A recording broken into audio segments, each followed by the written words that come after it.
So we're doing analyzing motion, and it's also called analyzing motion graphs. Uh, and it's going to be in week two lab module. And I'm setting that up right now while I'm logging students in as well. And I've got to adjust the date. I'll kill this. And now I've got to change the date, and we'll be ready to roll. Do you have any questions about any other things we've covered, syllabus or anything like that? Nope. All Nope. right. Everything's good. Well, that's cool. I gotta check. Let me see. 6 days plus the 26th would be the 32nd. And the 32nd of May does not exist. So I think that's gonna make it June 1. 30 days has September, April, June, and November. All the rest is 31. Yes, it'll be June 1. All right. And I've got that open. And now, oops, I just unpublished everything instead of published it. All right, so let me go ahead and share my screen. How's it going, Derek? I see you came in too. Appreciate that. Do you have any questions before we get started? You can type it if you don't have your speaker working, Derek. I'm watching the chat window as well. Gotcha. All right, so let me go ahead and share my screen so we can see what we're doing for lab this week. And it's this. You see week two, lab module two. Notice week two's module hasn't been posted yet. I'll post that right after class. But this is the lab document that you're supposed to download and fill in. Remember, the normal rules is that you basically fill in everything, and anything you put in type, you got to make sure the font color is other than black. You got to make sure you answer all the questions, fill in all the blanks unless explicitly stated otherwise. You also, everything it says to print, you need to take a screenshot of that and insert that into the document exactly where you're advised to print it. Or also, if you made any other graphs or did any other analysis, even if they don't tell you to print it, I prefer that you let me know what decisions you made. So maybe if you had to make five different graphs before you finally decided which graph was the one to post, then maybe you show me one or two of the previous ones. That would be acceptable as well. And then this is where you're going to turn it in. And this is a video of me introducing the actual physics of the lab, basically. So you can watch that video if you want. I've got to change this due date, analyzing motion lab 2. This is basically where I give you all those instructions about how to make your lab report and that sort of stuff. It's not going to be an important assignment, but I haven't made that category up yet, so I just have to leave that there. The due date is 1 week from today at midnight.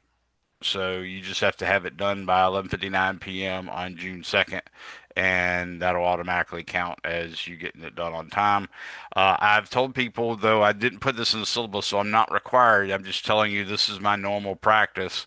So don't fret if you're, a couple hours late or maybe even a day late. That doesn't mean you can't turn in your lab report. That means that one, you can definitely turn it in and maybe get some points taken off. And it's not a huge amount of points, so it's still better to turn in late than not turn in at all.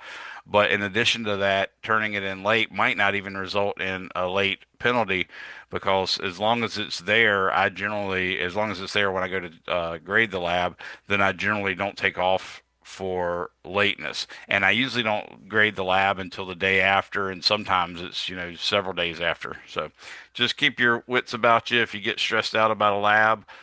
Don't assume it's the end. Even if it's the day before it's due and you realize there's something you don't understand, send me a text message or send me an email and or talk to your other classmates and find out how to get it worked and just get it turned in. All right, so let me go over the lab and explain to you what we're doing in this lab. Now, remember this first part that I'll take you through is the document for completing the lab face to face, meaning when you have the lab equipment and all that stuff in your presence, uh, that's what you're going to see when I open up this lab document. But in this case, oh, I'm in the wrong place, no wonder. Uh, in this lab, you're going to be looking at that, and then you're going to have an addendum, and that tells you how to make it a lab from that you do at home. So let me get to there if I can ever get these modules open.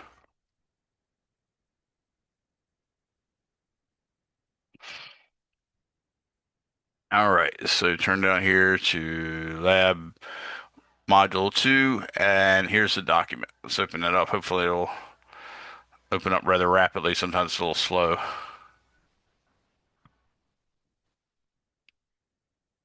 Okay, that looks pretty good. Actually, I would like it a little bigger. Let's escape that a second. See if I can just make it bigger. It might be better bigger, but not taking up the whole screen. So this tells you what would normally be necessary: computer logger pro program, straight edge ruler.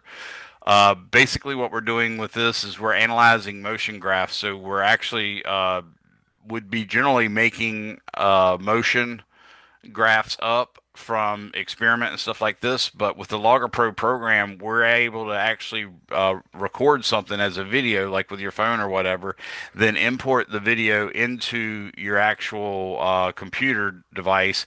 Pull that into the program Logger Pro, and then Logger Pro has the tools available for you to actually generate data off of it. So, for instance, you can look over here. It's got add a point. There's a little thing here. Then it says set scale. Then there's these little dots and set active point.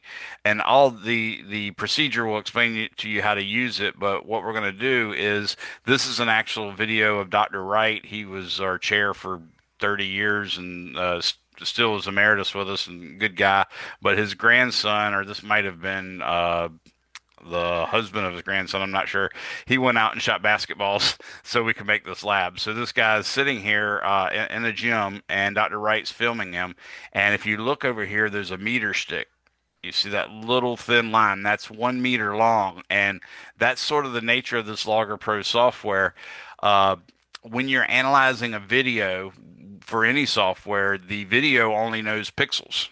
So when you look at a pixel, you don't know how wide a pixel is in terms of centimeters and stuff like that. And not only that, if you just change the size of the window, you're changing the pixel size. So what a program like Logger Pro allows you to do is to measure a certain distance that's supposed to be about the same distance away from the camera as the thing that you're studying. So we're going to study that ball that the guy is throwing in a second. So we would ideally like the same distance away from the camera that the ball is to have something that has a specific size that we can measure. So Dr. Wright put a meter stick out there right in front of him. Notice he's standing in the blue stripe, and the meter stick looks to be in the middle of the blue stripe, and he's going to shoot it parallel to the blue stripe, sorted right over the middle. So what you have to do to let Logger Pro know, hey, a certain number of pixels is equal to a specific distance in meters or centimeters or whatever, you will basically set scale. So you'll click on this button like it says here, and then you'll click at the left edge of that. And of course, when you're doing this, you want to make the video as big as possible on your screen so that you can, as precisely as possible, locate the very end of that meter stick and click on it. And then you'll stretch it over to the other side and click on the other side, and up will pop a window where it asks you to enter the actual distance. And that's where you type in 1.00 meters, or if it's in centimeters, you'll say 100 centimeters or 100.00 centimeters, something like that. So that's what you're going to do. Then what you have to do is the Logger Pro program, and you've probably seen this with, the tests of prove you're not a robot that you see on the internet. Computers aren't very good at discerning the edges of things in videos. So, like when you're looking at this video, a computer wouldn't necessarily know where the person ends and the wall behind them begins, or where the ball ends and the wall behind it ends, and stuff like that. So what you have to do, or what you can do to keep the program from being so big, I mean, the other alternative is we'd have to make up some kind of alternative, or excuse me, some kind of artificial intelligent type software to actually figure out what part is the focus, and even then it would probably make mistakes. So what we've done instead is when he releases the ball, we'll click add a point, and then what we're going to try to do is find some spot on the ball that we know we can always find throughout every stage of the motion. So we're going to watch this motion. What you normally do, for instance, is you hit play, watch the video in its entirety one time before you even do any of this analysis, just so you can get an idea of, okay, okay, where am I going to start it? Where am I going to end it? Does it bounce on the ground afterwards? Do I need to study the ground part bouncing? Do I need to study the part after it bounces? What about after it bounces a second time? All that good stuff, which you'll get from the procedure, but that's the main thing. By seeing the video in its entirety, ding, ding, ding, like that, you can tell what parts of the ball you'll be able to see through the whole video. So what you'll do is make this window as big as possible when you're actually analyzing it, and you're going to measure off, add a set scale. So you hit the edge of the ruler, stretch it over to the other edge of the ruler, close that out, tell it what distance it is, and then you're going to hit this next frame button. And what you'll see is the boy will go from this position to this position to this position. And none of those are really relevant. All you care about is while the ball is not touching the person. So you go another frame until you literally see the ball not touching the guy's hands anymore. That's the first point that you want to study. So you go ahead forward, forward, forward until the ball is separated from his hand, and then you add a point. And with the basketball, it turns out that you can just choose the very center of the basketball, and that's pretty darn close. And, when you miss the center, that's just typical experimental error. So don't worry about it too much if you don't hit exactly the center. That's all going to be taken care of, just like we don't always measure exactly the right distance with vernier calipers and all that sort of stuff. So there's always going to be error in the measurement, so don't worry about it. But you'll hit add a point, and it'll automatically put a dot on the page, and then it'll automatically forward it one frame, and then you put a dot in the center of the ball again, and it'll advance itself, and a dot and a dot and a dot. And what you end up getting is a nice parabolic shape. And you don't have to go all the way in this case to where it's bouncing. But if we wanted to do a lab to discover how good balls are at bouncing, so like if a ball is dropped from 10 meters and then bounces, what fraction of that 10 meters does it reach in the bounce? You could do that, but that's not what we're studying here. We're just trying to study the air motion basically of this ball to see, what's its velocity at points in time, what's its acceleration in points in times, what's its position at points in time. So you can get a position versus time graph, which is normal. That would be x on the vertical scale and time on the horizontal. You can get a x velocity as a function of time, where you'd have v sub x on the vertical axis and time on the horizontal axis. You can have v sub y, which is the velocity in the y direction on the vertical axis versus time. And then you could have the acceleration versus time. And again, if you're only studying the motion after it leaves his hand and before it hits the ground, then that should be somewhat free fall.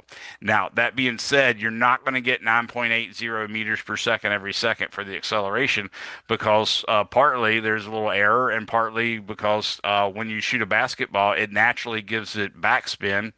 Unless you shoot it weirdly so that it gives it side spin or top spin or something like that.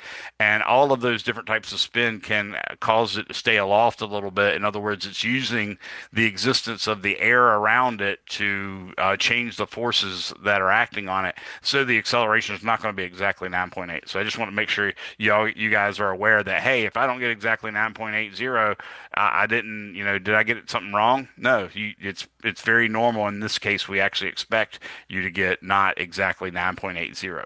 Now, if you got 2.8 meters per second or something, then yeah, that would be a problem. If it's something like, I generally tell my students, if you're getting 10% or lower, that's probably pretty normal. And occasionally in 241, 242 sequence, we might have a lab that maybe makes us get 13% error. But anything beyond that is almost certainly an error on your behalf, where you've screwed up something royally. And it's almost always something like you entered a data point in centimeters when it was supposed to be in meters or something along those lines. So just keep that in mind. But that's the first part we're going to do is this person shooting a ball. And you'll go through, it tells you how to run the program. It tells you about the buttons that are in the program and that sort of stuff. And you'll see in the addendum, it gives you a place where you can actually use the Logger Pro software, where you as a student of the TCC are allowed to download the software to your local computer and then run it on your local computer. If, however, you can't do that, then you need to well, ideally, you just find a way to do it, and there's always ways. I've only had one student that ever said they weren't able to do it, but every other student literally was able to do it. So I suspect that student just didn't figure out how or whatever. So, anyways, we'll talk about that a little bit later. So these are the plots. You can see, for instance, when you first make a graph, it doesn't know necessarily whether you want position versus time, velocity in the x direction versus time, velocity in the y direction versus time, or acceleration versus time. So sometimes it puts multiple things up. As you can see here, this green one is probably the position versus time, and this red one right here is the velocity versus time. Okay, and I suspect, since it's not a constant, the velocity versus time that it's showing here is the velocity in the y direction, not the velocity in the x direction. So you'll go through that, follow all these things. Notice they're trying to tell you exactly what to do, make the curves smooth. So if you draw a graph yourself to represent what you're going to see or what you did see, uh, graphs inevitably have little jerks and stuff like that, especially when we get to the motion detector lab. They won't be as bad here, but there will be some areas where the graphs don't look that nice, and you want to try to make them smooth and idealize them. That also means, like, if you have a line and then it jumps up so it's like discontinuous, you can either draw that perfectly discontinuous, or you can make it more realistic by having a slight curve from one of the discontinuities up to the other discontinuity. So it sort of makes it more realistic, but that's what they mean by making this curve smooth. The big thing I want you to think about here on this whole lab, because this lab is a little bit about experiment, but it's a lot about you learning kinematics and analysis of graphs. So being able to analyze graphs is a key function of this lab, more so than the experimental aspects of it. So with that in mind, I want you to think in all of these cases, when you make a graph of, say, position on the vertical axis versus time on the horizontal axis, what does the height of a single data point mean? Okay. In other words, you're going to have some kind of shape like this. If you draw a vertical line from the horizontal axis to a single dot on that graphed line, what does that height mean if it's a position versus time graph? Not only that, what does the slope of that graph at that point, what does that mean? That's something relevant. What if that slope is high and positive? What if that slope is high and negative? What if that slope is low and positive or low and negative?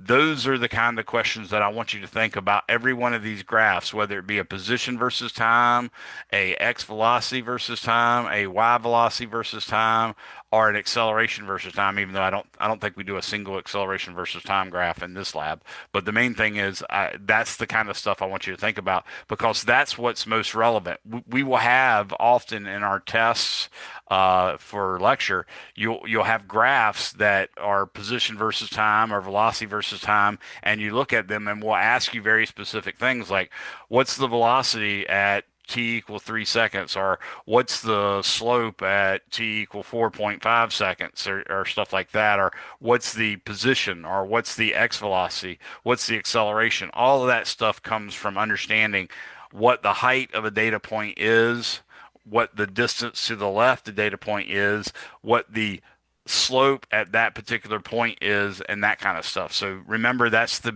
through goal of all this, is not only completing the lab and learning something about motion, but also learning about graphs and how to analyze them. Okay. It says draw your graphs in pencil. If you're actually drawing them, by all means, yes. And any graphs that you want to put in that are drawn, you're welcome to do that. The way you do it is you just take a photograph of the pencil graph and you insert it right where it tells you. You can, in this lab, though, because the way we're doing it, you can just take a screenshot of every lab you make and you can submit that. So that's certainly fine as well. I'm not going to take off for you not graphing in pencil, and I'm not going to take off for you not graphing or not showing the actual graphs. I want you to show one or the other, or both is perfectly acceptable. Okay, so just keep that in mind. It says draw your graphs in pencil. Yes, if you do draw them, I want them in pencil. And yes, if you do draw them and you put them in pencil, I want them inserted into the document exactly where they tell you to make it, or exactly where they tell you to print it, or exactly where they tell you to draw it, or whatever. And you can also put the original electronic graph that the program made as well, or you can do that in lieu of. Okay.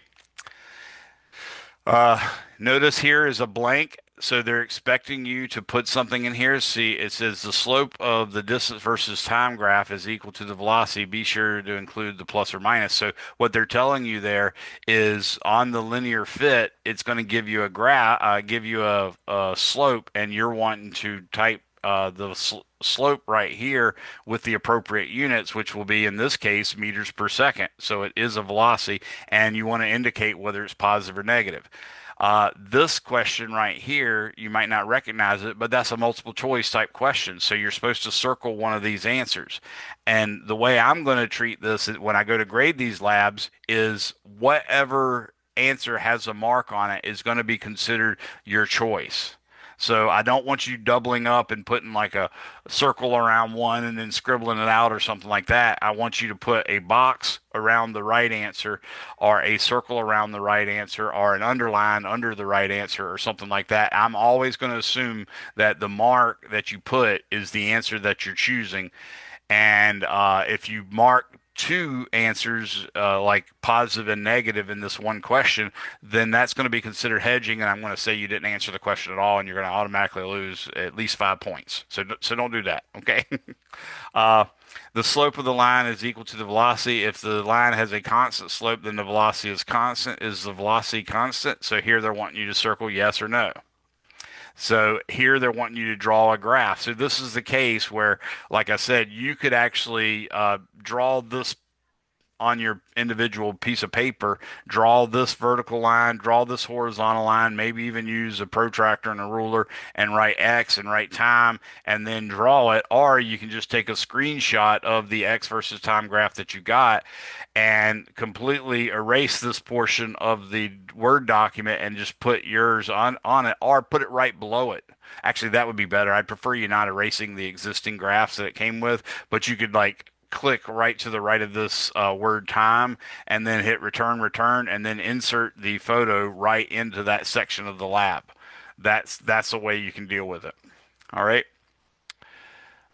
Here's another one for velocity versus time. Notice it says X velocity, so you got to make sure you choose that appropriately when you're looking at the graph. Here's some more sort of multiple choice type questions where you're going to have to circle the right answer. Here's a fill in the blank. Remember, all these questions you have to answer.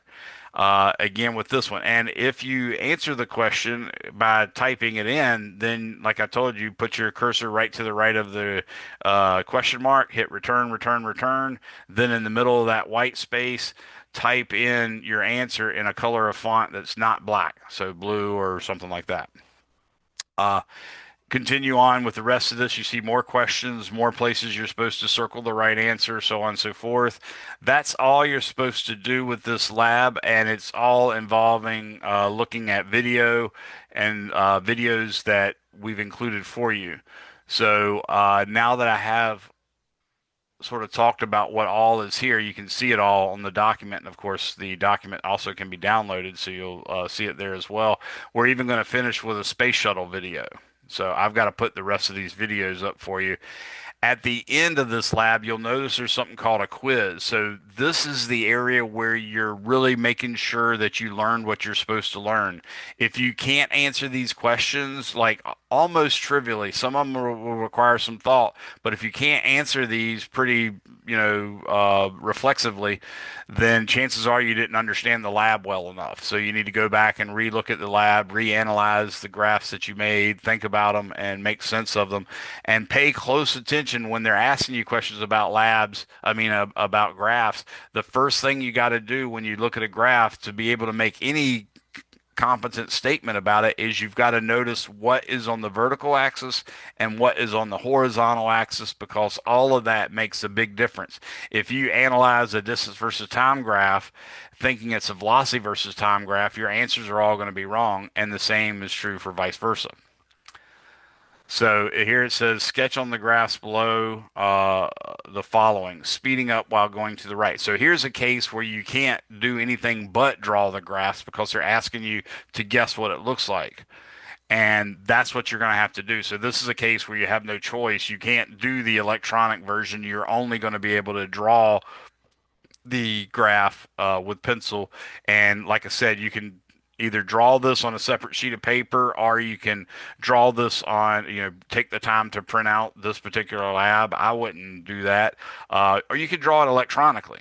If you have access to something that allows you to draw it, you might even be able to just do it with your cursor. I know that's not the easiest way. That's why I'm allowing you guys to draw on a separate sheet of paper the actual axes they're talking about, and then draw the graph that you want, and then paste that in there. You can paste it in place of the existing graphs, but if I find that the graphs that you put in aren't exactly the same as the graphs that were here, then that would be points off. That's why I said it's probably just better to leave these graphs here, hit return, return, return, and then put your equivalent of this graph right below it, and then your equivalent of this graph right below it here, where you just basically inserted a photo. Okay. Here's some more. Here's some more. Now, I want you guys, this is a quiz type thing, meaning it's a quiz in the sense that I want to test that you've learned the material, but I don't want you thinking of it as a quiz where it's cheating if you work with one another. No, ideally, I would prefer you guys to talk to one another. I'll set up a discussion board where anybody can post anything about the lab that they want to. So if any of y'all want to talk about this particular lab, you'll have a discussion board where you can post comments. If you think you figured it out, for instance, and you're kind of a helpful student, a lot of people are just like that, then by all means, post a comment and say, "Hey, I got this, this, and this for these results. Did y'all get the same results?" And that's just fine. That's excellent. I want you guys to communicate with each other, so by all means, do that. What happens is after I grade this lab, I will post a version of the lab in which all the answers have been put in here, and then your job is to go in and make sure you got all the right answers. But I don't care if you got help from another student. In fact, I want y'all to help each other. The main thing I want, though, is each of you learning the material. So if a fellow student helped you understand something, that's great. If a fellow student helped you get a right answer and you didn't understand it, that's horrible. Okay. I want you to understand it. So make sure you work with them enough, or ask me if you can't get enough information from a fellow student. Make sure you ask me, "Hey, I don't understand why this answer is this, so could you please help me?" That's the main thing, because if I happen to do a comprehensive lab final, which we're always trying not to do, if we do that, that would be the type of question that's going to, be what I call a widowmaker. It's going to make it really hard for you to survive, and you don't want to do that. Okay. So, anyways, make sure you're trying to learn this material really well. And this quiz at the end of this one, and there's another one at the end of the next lab too. But these quizzes are your checkpoints for deciding, hey, did I really understand this lab? Because if I can't do these questions and answer these questions correctly, then I didn't understand it. Okay. So remember, your focus is, what is the height of a point on a graph mean if that graph is a position versus time graph, or if that graph is a x velocity versus time graph, or if that graph is a y velocity versus time graph, or if that graph is an acceleration versus time graph. What does the height from the horizontal axis up to a point on the graph mean? And then sometimes that'll be a distance down from the horizontal axis to a point on the graph. And then at a particular point on the graph, what does the slope mean? Uh, what does it being a large positive slope mean? What does it being a small positive slope mean? What does it mean to have a large negative slope? What does it mean to have a small negative slope?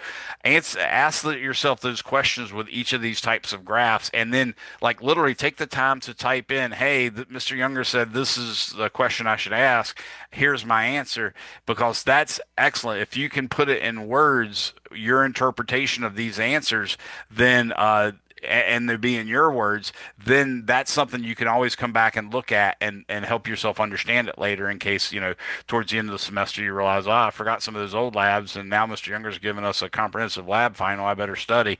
That's when those sentences will come in handy.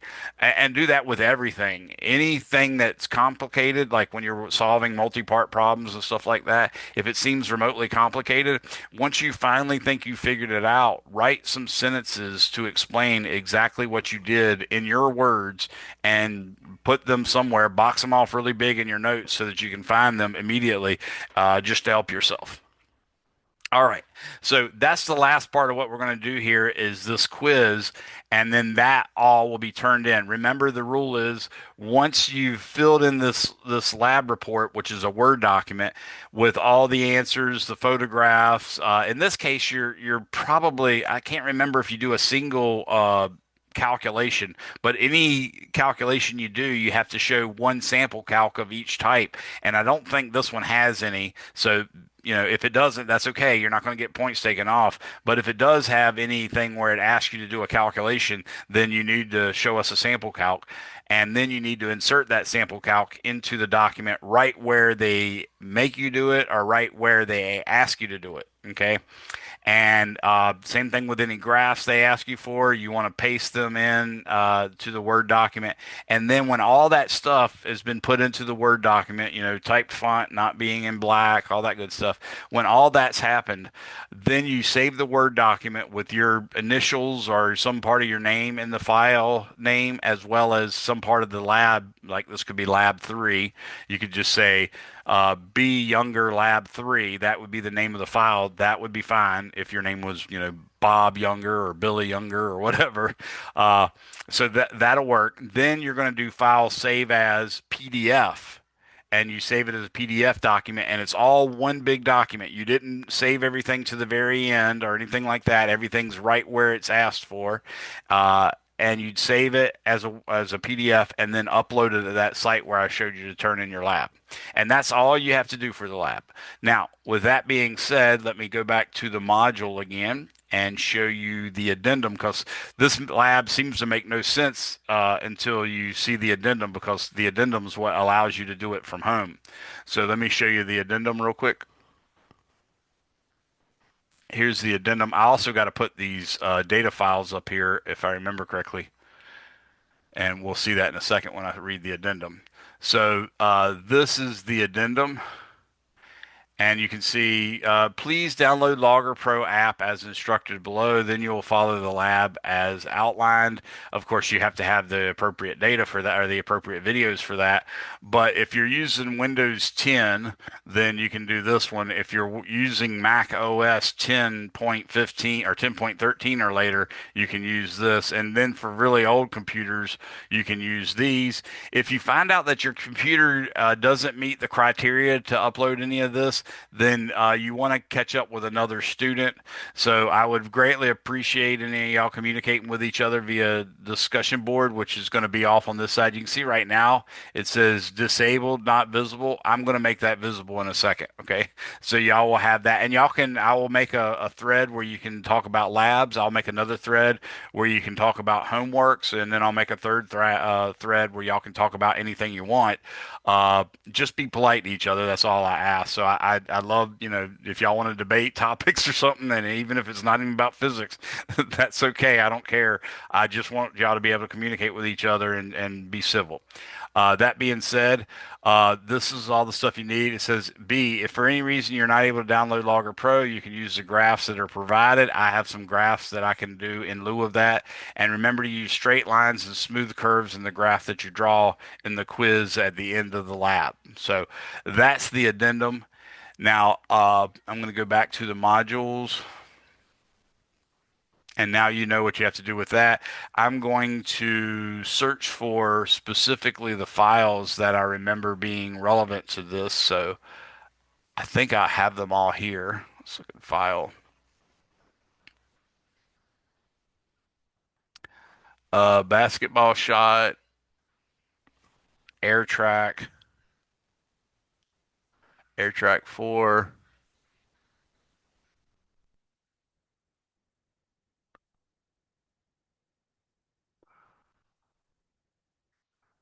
motion detector. That's a different one. Space shuttle. That's another one.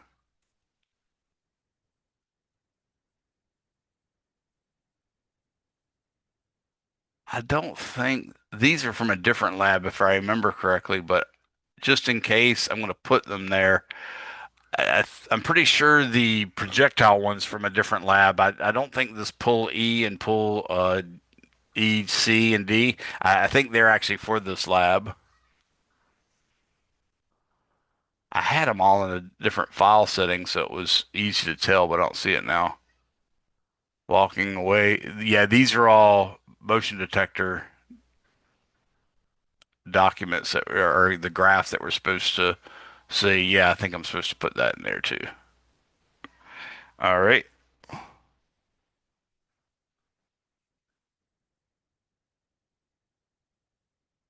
So all these are files that you can use in the event that you have problems with the Logger Pro. Because as we said, some of you might not be able to run the software. Again, I've only had one student that couldn't run the software, and every other student in class, that class and every class since has been able to. So I suspect that might have been something wrong with that particular student's computer or something along those lines. Let me see. Analyzing motion graphs addendum. That's there already. That's it, I think. Let's see if I see anything else. I feel like I've got them all. All these documents or other stuff. Yeah, that's just files for running the tests. Oop, here's some more.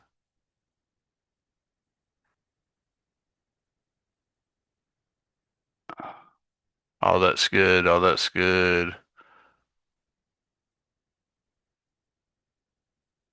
No, I think that's about it. Yeah, that's it. Good. Okay, so now I've put all these files here, and I'm going to go ahead and say publish module and all items. So now all these are visible. Some of these might not be necessary. Like I said, I was just remembering off the top of my head. I'd have to go through the file to make sure. But if you see anything's missing, you guys send me a text message. That'd be the quickest way. But you could also send me an email if you prefer. This is the basketball shot, so that's the very first thing you're going to do. I think these other ones are files that you'll need to see. You can see they're in docx form, so these that means they're actual documents, whereas this one says .mp4, so that's an actual video file, as is this one, this one, this one, this one. All the other ones are actually images in a Word document, but images of graphs. So, any questions on that? All right, well, that's it. That's all I have for you guys. Y'all just knock this out and ask me as you need help. I'm going to go ahead and open up the discussion boards right now so you guys can get started on that. But you're all free to go and let me know if you have anything else. I'll also wait till the last person leave in case anybody has any questions. So, have a good day. Sounds good. Have a good day, Professor. Thanks, Michael. Have a good one. How about you, Derek? You got any questions, buddy? Thanks. Got it. I just saw the chat. Thanks, Derek.